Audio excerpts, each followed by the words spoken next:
Fresh na kama kawaida. Kama kawaida kwenye kodi zako za mwanafunzi kama ilivyo kawaida yako. Tuambie siku ya leo, siku ya kwanza kabisa kwa Simba kufungua mechi ya kwanza kabisa ya ligi. Unaonaje mchezo, lakini hivi umeipokeaje ratiba ya msimu huu?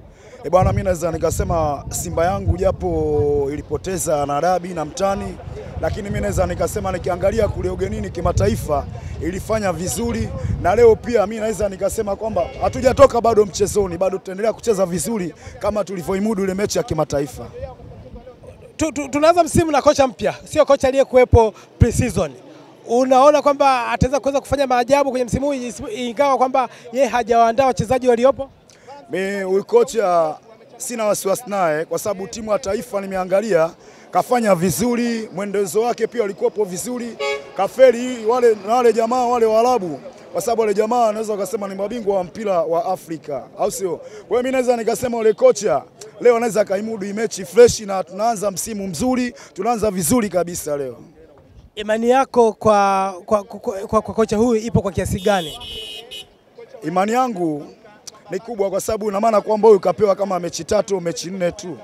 Kuna kocha ataandaa, yani sio muda mrefu anaweza kumtangaza Simba. Mimi mwenyewe pia nilivyosikia katangazwa huyu, kwa mimi naweza nikasema nilifurahi sana, ila tuliambiwa ni wa muda.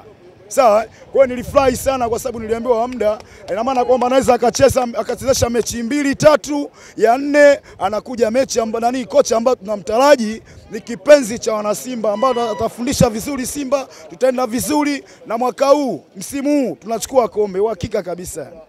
Jana wapinzani wako katika uwanja huu wamechukua alama 3 na magoli 3. Tuanzie kwanza hapo. Alama 3 na magoli 3. Ni dhahiri kwamba muendelezo wa ubora wao msimu uliopita unaendelea msimu huu.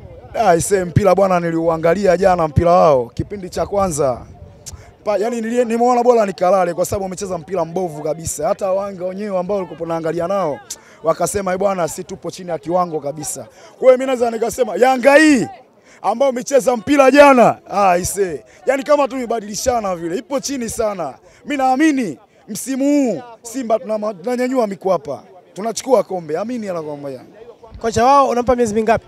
Kocha wao mimi nampa mechi mpaka aliocheza jana, tukianzia labda tuchukulie ya dabi kashinda, ya kimataifa kashinda, na jana pia kwa Mbinde jana kashinda, japo kashinda goli 3. Sababu zile goli alizoshinda jana ni za Tigo Pesa zile, sio nyewe tunajua wakubwa. Kwa hiyo bwana, baada ya hizi 3 alizocheza nampa mechi 3 zinazokuja anaondoka. Kwamba Christmas afiki. Yaani umesikia? Huyu kocha mbinu zake na yule ambao tulikopo tunamjua kidogo atilisi, lakini huyu wa jana aisa yupo chini kabisa. Ana vibe lolote yani, na maana kwamba siku 3 hizi tu anaachia ngazi, sio siri. Ni sehemu gani hasa unaona kocha wa mtani wako anafeli? Kocha yupi? Kocha Romain Folz wa Yanga. Kocha wa Yanga. Mimi kocha wa Yanga siwezi kumzungumzia sana kwa sababu sio timu yangu. Hata wanaoniangalia, wanaonisikiliza wataona kama ni msaliti kwa sababu mimi sio kocha wangu, sijui mbinu yake. Lakini mimi naona kwa jana mechi tafu waliocheza na wale watoto, aisee wamemtoa jasho sana wale watoto, sio siri. Shukrani sana. Poa, tunashukuru.